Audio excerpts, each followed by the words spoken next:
Hello everyone, welcome to the brand new video of SAS series. So actually I am recording this series for personal coaching student, but I am giving this series away to my subscribers. So this is really advanced stuff. तो अगर आपने CSS का अगर आपको in depth knowledge नहीं है तो it won't be of great use, ठीक है. Still you can learn. और अगर आपको CSS को डेप्थ में सीखना है, CSS को एडवांस लेवल पे सीखना है, तो I would suggest you to go and check out my personal coaching course. Link in the description. You can message me on WhatsApp. Okay, moving on. तो SAS क्या है, व्हाट इज़ SAS, ठीक है. तो वो हम देखेंगे यहाँ पे, और कैसे हम इसको यूज़ कर सकते हैं सीरीज़ के अंदर हम देखेंगे. और before starting the series, before me going and explaining everything, मैं ये चाहता हूँ आपसे कि मैंने एक इसका मैं प्लेलिस्ट वाला लिंक डाल दूंगा डिस्क्रिप्शन में. वो प्लेलिस्ट वाला जो लिंक है ना, उसको आप कहीं सेव कर लो. क्योंकि बहुत बार क्या होता है कि मैं यहाँ मल्टीपल वीडियोस डालता हूँ. आज मैंने SAS की डाली, कल मैं कोई प्रैक्टिकल वीडियो डाल दूंगा, फिर स्ट्रीमिंग आ जाएगी, तो बहुत सारे लोगों को वीडियोस मिलती नहीं है. तो डिस्क्रिप्शन में आपको एक प्लेलिस्ट का लिंक मिलेगा, उसको आप सेव कर लो और उस पर आप जाओगे तो आगे की वीडियोस आपको सारी मिल जाएगी, ठीक है. ओके, तो चलिए समझते हैं कि SAS क्या है, ठीक है. तो SAS एक प्री प्रोसेसर है. Okay, SAS is a pre processor. अब एक प्री प्रोसेसर क्या होता है, ठीक है. तो इसको देखो इस तरीके से समझो कि आपका जो ब्राउज़र है ना, वो सिर्फ CSS समझता है, ठीक है. मतलब कि देर आर फ्यू लैंग्वेजेस जो वो समझता है. HTML समझता है, जावास्क्रिप्ट समझता है और CSS समझता है. तो अगर कैस्केडिंग स्टाइल शीट की बात करें तो उसको CSS ही समझ में आती है, ठीक है. लेकिन हमारे पास एक टेक्निक है जिससे हम एग्जाम्पल के लिए 1000 लाइन ऑफ कोड लिखना है, 1000 लाइन ऑफ कोड लिखना है, तो इतना ज़्यादा ना लिखकर हम 300-400 लाइन में वो काम कर सकते हैं, ठीक है, SAS के ज़रिए. लेकिन ब्राउज़र को कोई भी CSS के अलावा लैंग्वेज समझ में नहीं आती है, ठीक है. तो SAS क्या करता है कि ये एक प्री प्रोसेसर है. हम एक ये बोल सकते हो कि एक दूसरी लैंग्वेज में हम एक कोड लिख रहे हैं और SAS क्या करेगा, उसको कन्वर्ट करेगा CSS में. तो फाइनली जो रन होगा ब्राउज़र में वो CSS ही होगा, लेकिन हम जो लिख रहे हैं वो SAS है, ठीक है. और SAS उसको फिर CSS में कन्वर्ट करता है. अब हम आगे बढ़ते हैं, थोड़ा सा और एग्जाम्पल मैं आपको दे के समझाने की कोशिश करता हूँ, वो ज़्यादा बेटर रहेगा. तो say for example we have this girl here, ठीक है, जिसको इंग्लिश आती है, ठीक है, और ये मैनेजर है. और इधर जो लोग दिख रहे हैं आपको, ये लोगों को हिंदी आती है, ठीक है. अब एग्जाम्पल के लिए अगर कुछ भी काम करवाना हुआ है ना, ये मैनेजर को अगर इनको कुछ काम बताना हुआ तो बहुत दिक्कत हो जाएगी, क्योंकि इन लोगों को हिंदी आती नहीं है, एम्प्लॉयज़ को हिंदी आती नहीं है, सॉरी इंग्लिश आती नहीं है, इन्हें तो हिंदी आती है.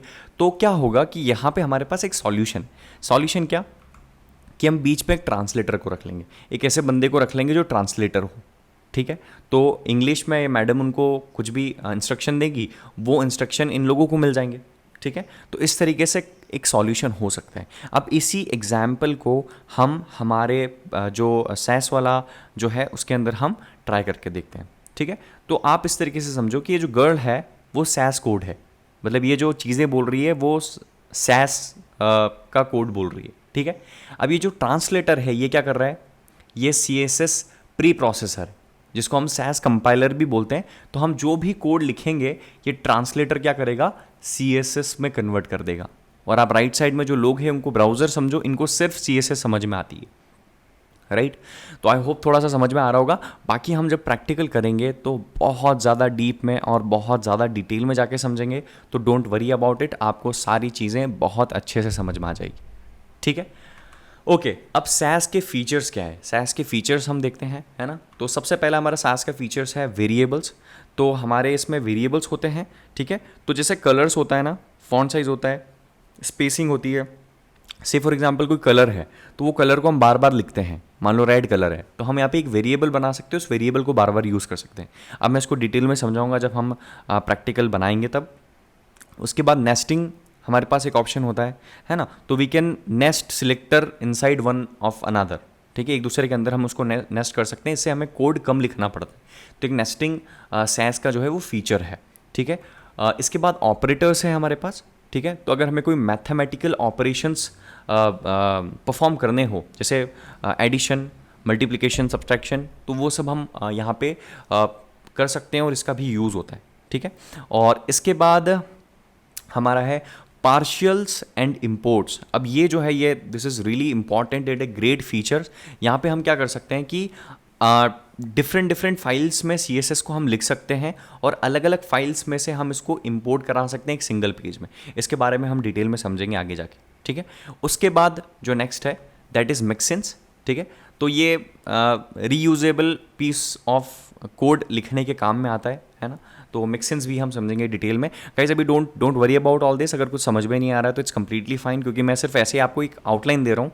ये सब चीज़ें हम समझेंगे डिटेल में जाके, ठीक है। उसके बाद हमारा आता है फंक्शंस, ठीक है। तो फंक्शंस जो है वो मिक्सेंस की तरह ही होते हैं और फंक्शंस आपने पहले भी पढ़े हैं, ठीक है। तो उसके जैसा ही ये कुछ है ना। इसको भी हम डिटेल में समझेंगे, ठीक है। इसके बाद हमारा जो नेक्स्ट है दैट इज़ एक्सटेंड्स, ठीक है।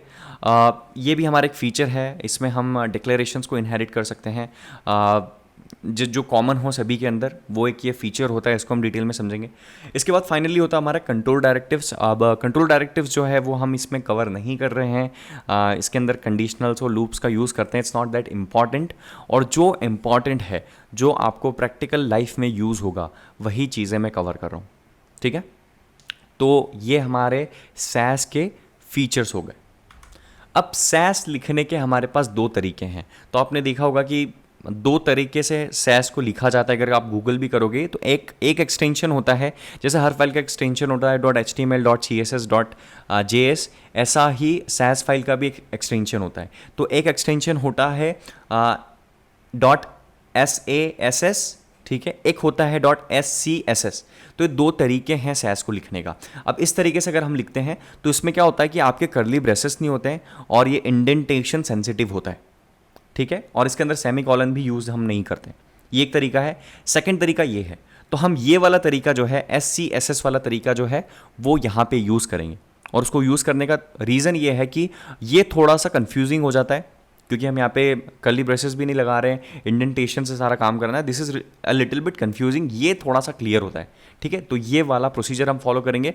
तो कभी भी आप कंफ्यूज मत होना कि ये सैस क्या है और SCSS क्या है, ठीक है। ये दो तरीके हैं। Most of the time they are similar, लेकिन थोड़ा सा ही डिफरेंस है, बहुत ज़्यादा डिफरेंस नहीं है, ठीक है। तो आई होप इससे आपको बहुत सारी चीज़ें क्लियर होगी। और नेक्स्ट वीडियो में हम डायरेक्टली प्रैक्टिकल करेंगे, ठीक है। प्रैक्टिकल स्टार्ट करेंगे। एक मैंने इंट्रोडक्शन वाला पार्ट रखा।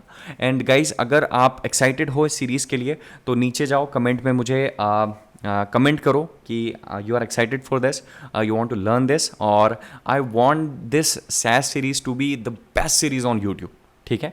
तो प्लीज़ इस वीडियो को लाइक करो और थोड़ा सा मुझे सपोर्ट दिखाओ। मुझे अच्छा लगेगा, मुझे हिम्मत मिलेगी।